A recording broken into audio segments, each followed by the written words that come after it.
So guys, good morning sa inyo lahat.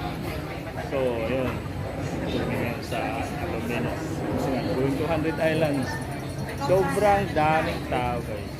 Tingnan ko. Maraming tao.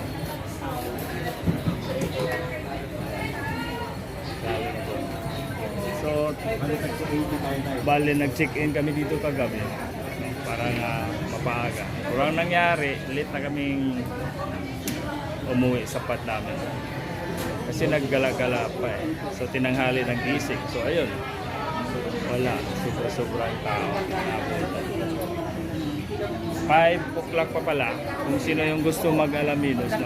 Alas 5 pa lang. Lalo na kung Holy Week. Alas 5 pa lang. Open na ang office dito sa Alaminos. So, dapat mga 5:30 andito na kayo. Para hindi kayo tanghalian. Ganito ang mangyari pag ano.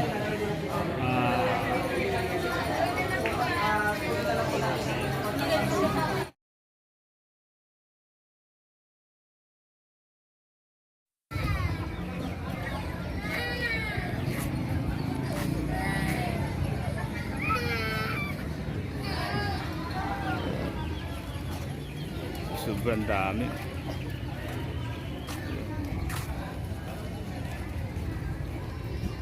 Dito tayo. Tingnan natin.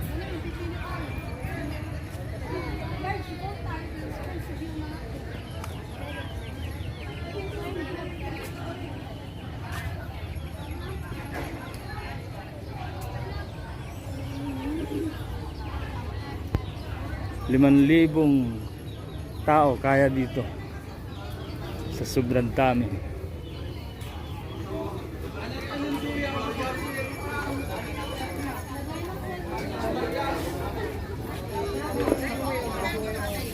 Dito yung payment area para sa bangka. Busy.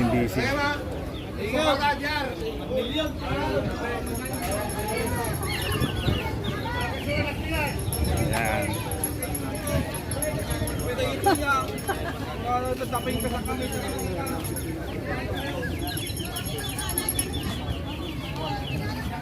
Mga nagpa-picture.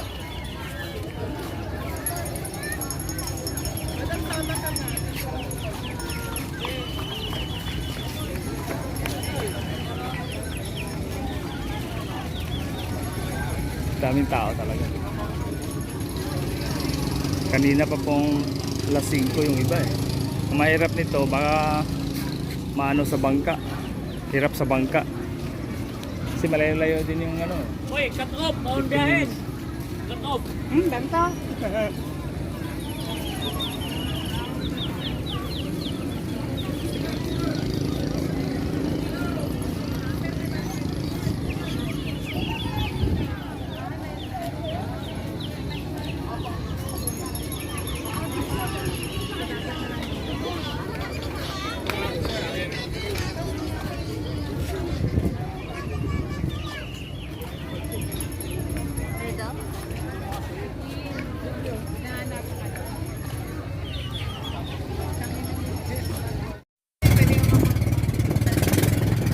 Yung shrine.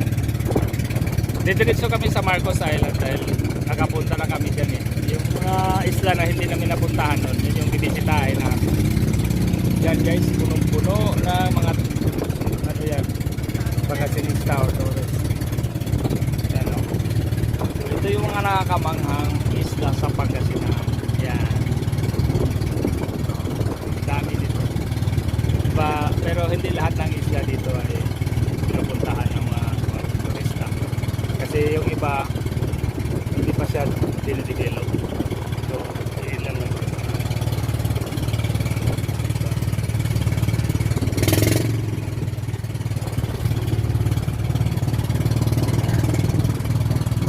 So, doon kami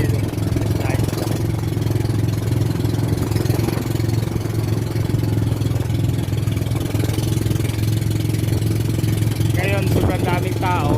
So, iba yung arrangement. Bali, 3 isla lang ang ano, binibigay nila sa amin. So, ang pinili namin ay yung Marcos Island. Then, 30 minutes kami doon sa Marcos Island. Mag-swimming. Then, yung, ano yung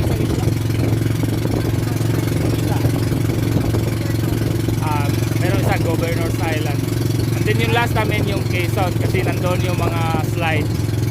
Yan. So, yan. Unique din siya.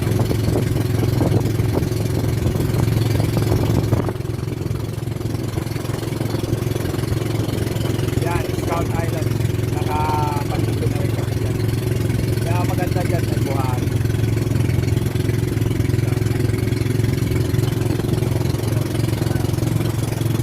Dito, malalim dyan, kantilado siya. Ang kabila niyan, malakas ang alon. No? Kaya yun lang din ang kaibahan dito sa Katahanan Island. Kailangan mag-iingat ka rin dahil medyo malalim na yung dagat dito. So, kailangan mga bata, mayroong naka-attended talaga sila. Lahat.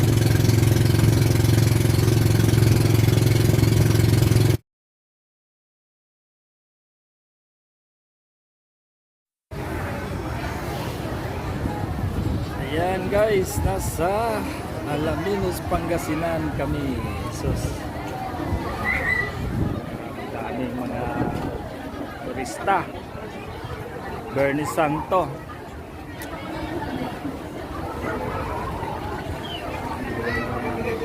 Daming naliligo. Nasa Quezon Island kami. Quezon Island. Galing na kami ng Marcos Island kami.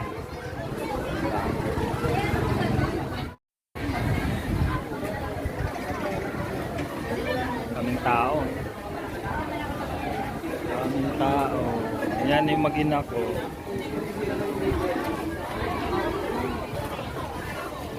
Dito guys sa may Quezon Island.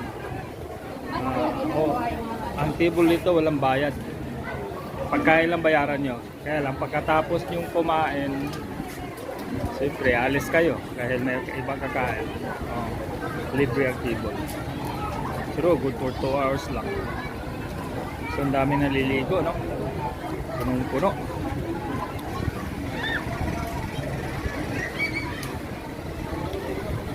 Ang boat dito depende sa size. Yung small lang kami kasi ano lang, 4 na tao lang kami. So 1/4 lang ang bayad namin sa boat. Then may mga charges lang, environmental fee.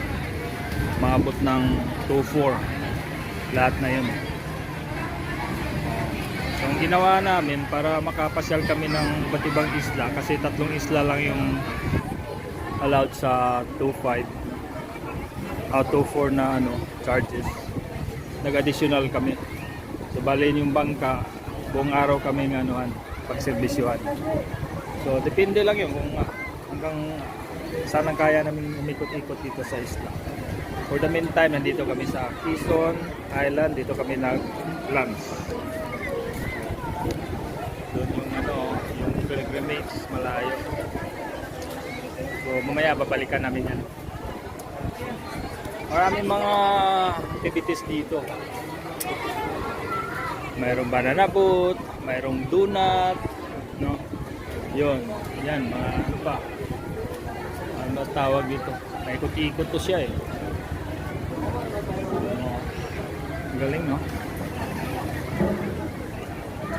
Kaya lang, maliit lang yung speedboat na gamit. Kaya mabagal ang takbo.